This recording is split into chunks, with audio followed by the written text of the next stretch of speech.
وعلى آلك وأصحابك يا محبوب رسول اللہ۔ آج کے اس درس فقہ میں نماز کے طریقے کے حوالے سے گفتگو کی جائے گی۔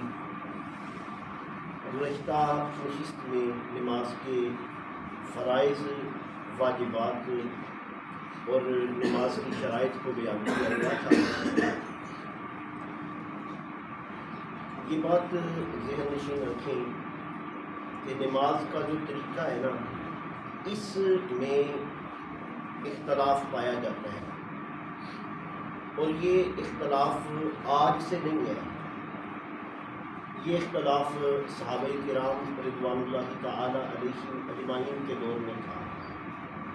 آج تک امت میں یہ اختلاف چلا آ رہا ہے، اور اس اختلاف کی کچھ وجوہات ہیں۔ مثال کے طور پہ ایک صحابی ہیں، انہوں نے نبی اکرم صلی اللہ علیہ وسلم کو کوئی عمل کرتے ہوئے دیکھا ہے، تو وہ عمل حضور سے انہوں نے آگے بیان کر دیا ہے۔ اب جس وقت انہوں نے دیکھا تھا نبی اکرم صلی اللہ علیہ وسلم نے کیا ہوگا، ممکن ہے کہ بعد میں آپ نے اس کو ترک کر دیا ہو۔ اب جو انہوں نے دیکھا ہے، انہوں نے تو اس کو بیان کیا ہے، بعد میں آنے والے لوگوں نے جس وقت قرآن و حدیث سے اس چیز کو دیکھا تو اس کے مطابق اس طریقے پر عمل کیا۔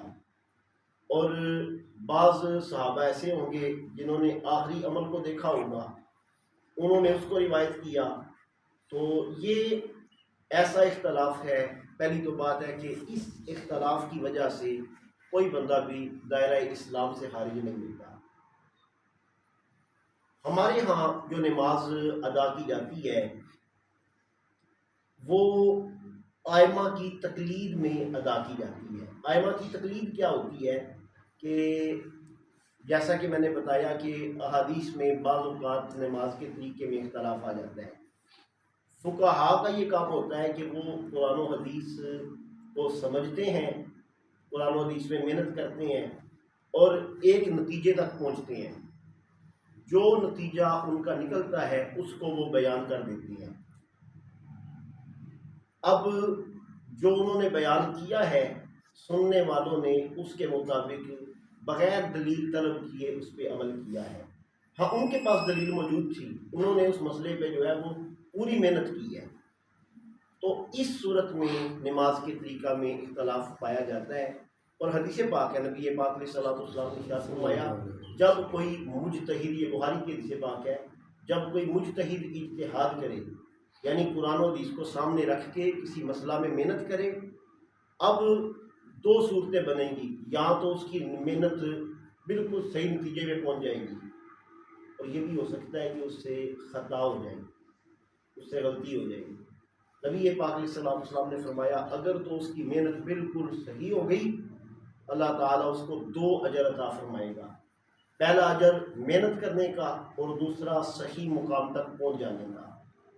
اور اگر اس سے محنت کے بعد نتیجہ صحیح نہیں نکل سکا، خطا ہو گئی، غلطی ہو گئی، غلطی کا احتمال تو موجود ہے، انسانی محنت ہے نا، تو فرمایا اللہ تعالیٰ اس کو بھی 1 اجر عطا فرماتا ہے کہ اس نے محنت کی ہے۔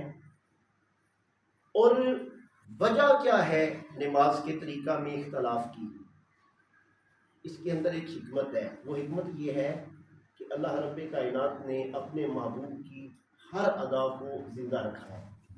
اگر نبی اکرم علیہ السلام نے ابتدائی دور میں ایک کام کیا ہے، بعد میں اس کو نہیں کیا، یا ایک کام حضور نے علالت کے باعث کیا ہے، کسی وجہ سے کسی موقع پہ کیا ہے، تو اب بیان کرنے والے نے اس کو بیان کر دیا ہے، تو اب اللہ تعالیٰ نے اپنی محبوب کی اس ادا کو بھی زندہ رکھا ہے، تو کوئی اس پہ عمل کر رہا ہے، کوئی جو ہے وہ دوسرے پہ عمل کر رہا ہے۔ اور جو بندہ عمل کر رہا ہے وہ اسی وجہ سے عمل کر رہا ہے کہ اس کے نزدیک سنت اس طرح کام کر رہا ہے۔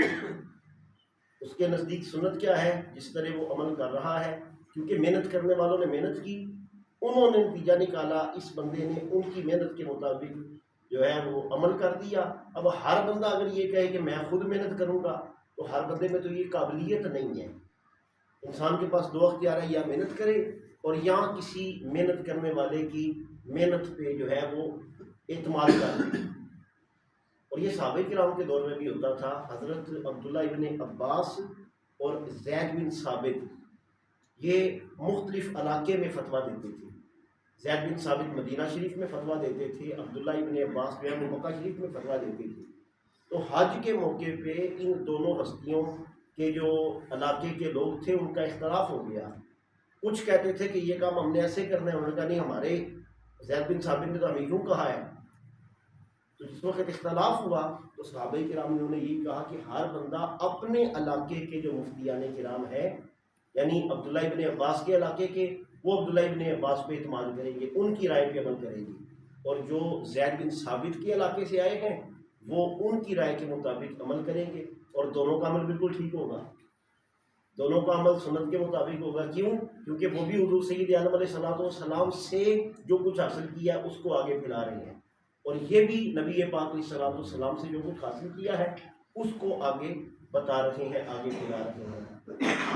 پاکستان بر صغیر میں رہنے والوں کی اکثریت امام اعظم ابو حنیفہ کی مقلد ہے. امام اعظم ابو حنیفہ کون ہے؟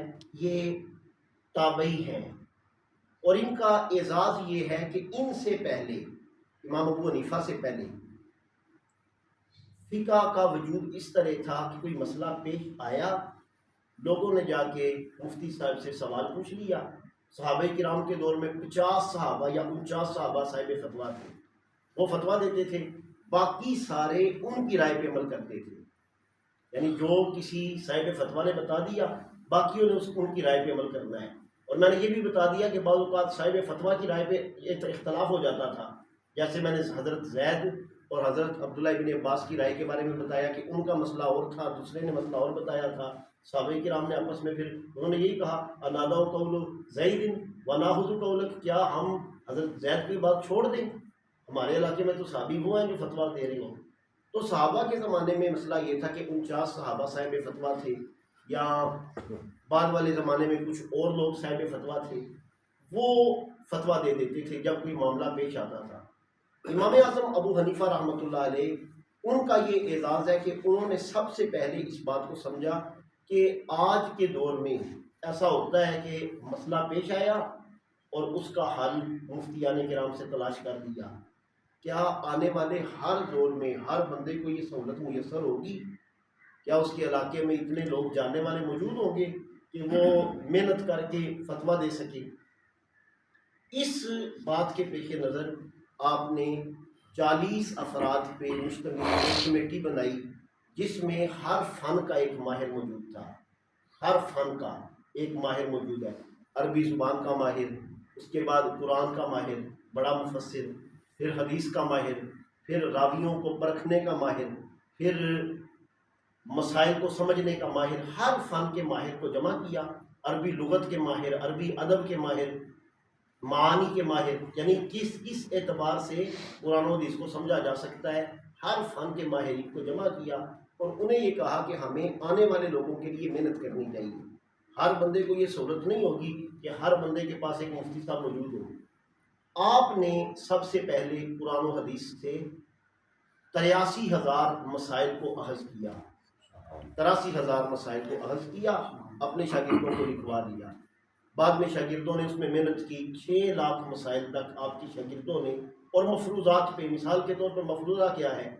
ایک بندے نے کہا کہ نماز کے مسئلے میں یہ سوال ہو سکتا ہے، انہوں نے اس کا جواب دے دیا.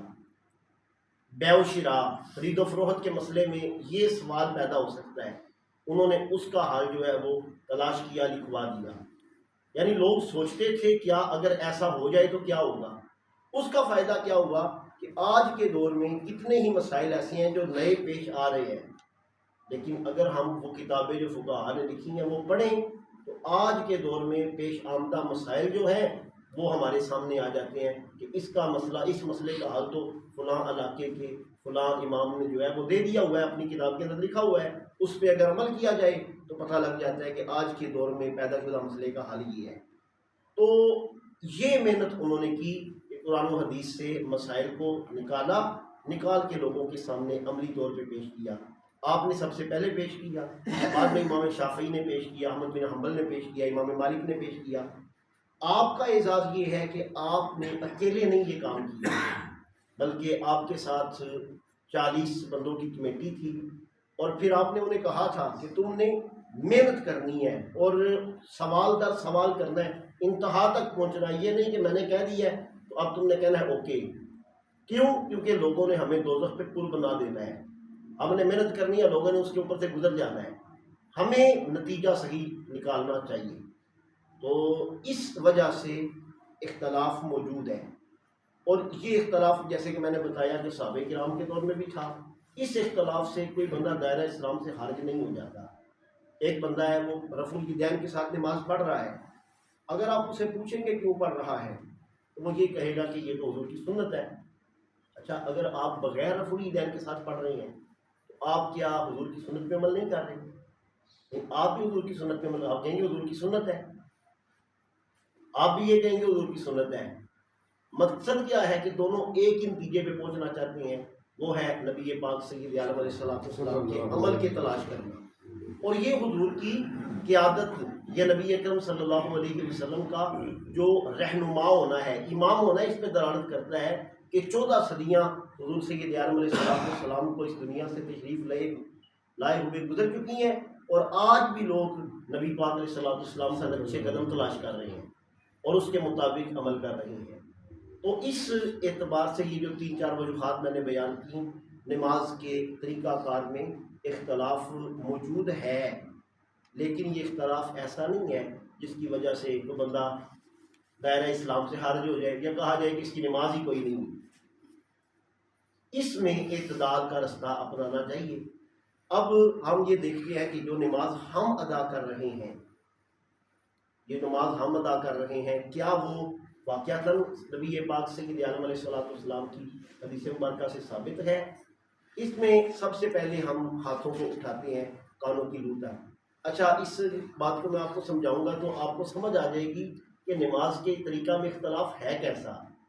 حدیث پاک میں 3 طریقے نماز میں ہاتھ اٹھانے کے آئے ہیں, اور اصل میں وہ ایک ہی طریقہ ہے. 3 طریقے آئے ہیں, اصل میں وہ ایک ہی طریقہ ہے. پہلا کیا ہے کہ آپ نے ہاتھوں کو اٹھایا اور آپ کے ہاتھ جو ہیں وہ کانوں کے برابر تھے. ایک یہ ہے کہ کانوں سے اوپر تھے, اور ایک یہ ہے کہ کندھوں کے برابر تھے. اچھا, عربی میں ہاتھ کہتے ہیں یہاں سے لے کے یہاں تک, اس سارے بازو کو ہاتھ کہا جاتا ہے. آپ نے قرآن پاک کی آیت سنی ہوگی, پڑھی ہوگی, میں نے پہلے جو وضو کا طریقہ تھا اس میں پڑھی تھی. اللہ تعالیٰ نے فرمایا ہاتھوں کو دو کونیوں سمیت. اچھا, ہاتھ تو یہاں تک ہوتا ہے, کونیوں سمیت کا مطلب کیا ہے کہ عربی میں ہاتھ سے مراد یہ سارا ہاتھ ہے. جب ہاتھ کہا جائے گا ید تو یہ سارا ہے. اللہ تعالیٰ نے فرما دیا یہاں تک نہیں دھونا, یہاں تک دھونا, اس کی خاطر بیان کر دی. تو اب جس وقت حدیث پاک میں یہ آیا کہ ہاتھوں کو کندھوں تک اٹھایا, اس کا مطلب کیا ہے کہ یہ ہاتھ ہے یہ کندھوں کے برابر ہو گئے. اچھا, جس نے دیکھا کہ ہاتھ جو ہے وہ کانوں کے برابر ہے, یعنی کانوں کی لوگوں سے ٹکرا رہے ہیں, اور انگلیاں بھی تو ہاتھ کا حصہ ہیں. جب انسان ہاتھوں کو یہاں تک اٹھائے گا تو انگلیاں کانوں سے اوپر ہوں گی. اس نے یہ کہا کہ کانوں سے اوپر تھیں.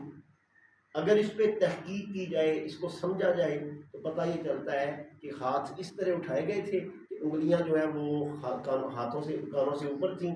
باقی جو ہاتھ ہے یہ کانوں کے درمیان تھا, کانوں تک تھا, اور یہ جو کندھے ہیں یہ کندھوں کے, یہ بازو یہ کندھوں کے درمیان تھے.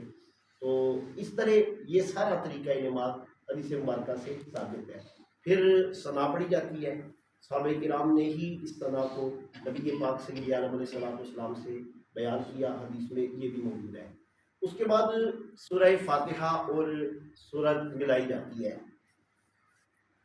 یہ بات ذہن نشین رہے کہ پہلے جو درس ہوا تھا نماز کے فرائض کے حوالے سے, میں نے اس میں بتایا تھا کہ قرات کرنا مطلقاً قرآن پاک پڑھنا فرض ہے. کیوں؟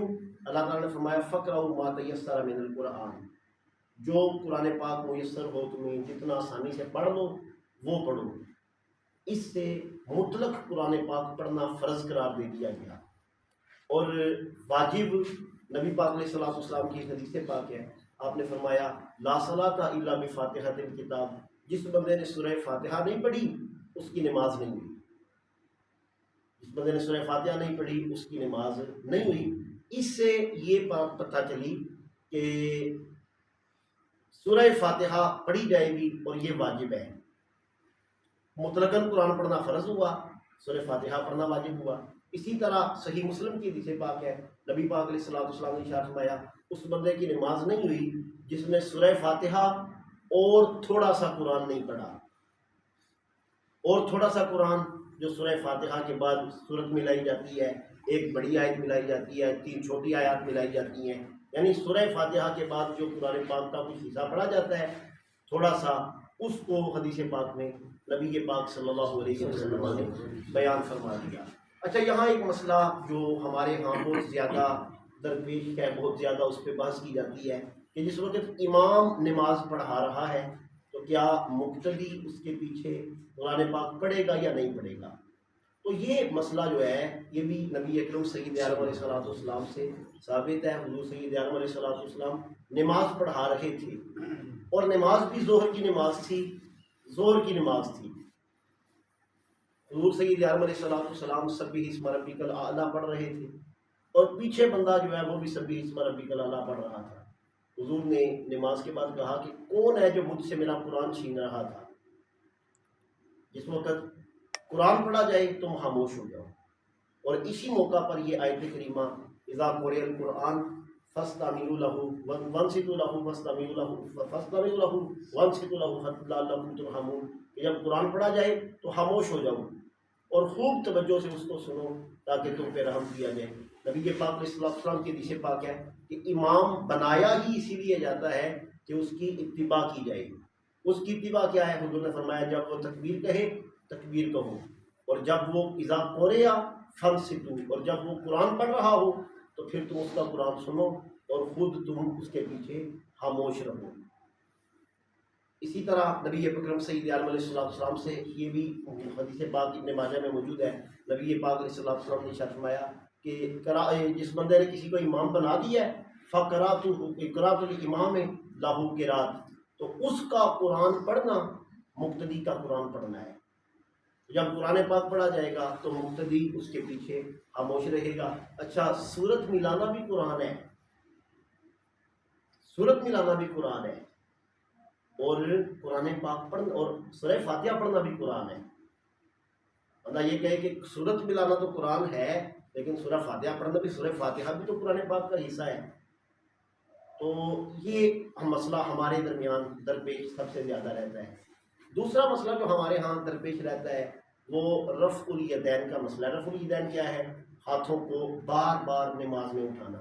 میں نے جیسا کہ بتایا کہ صحابہ کرام کے دور میں بھی ایسا موجود تھا، اب صحابہ کرام کے اندر بھی ایسے صحابہ موجود تھے، کچھ رفع الیدین کے قائل تھے ہمیشہ ہر وقت کرنا، اور کچھ شروع میں کرتے تھے بعد میں نہیں کرتے تھے۔ اس پر تابعین کے دور میں اختلاف تھا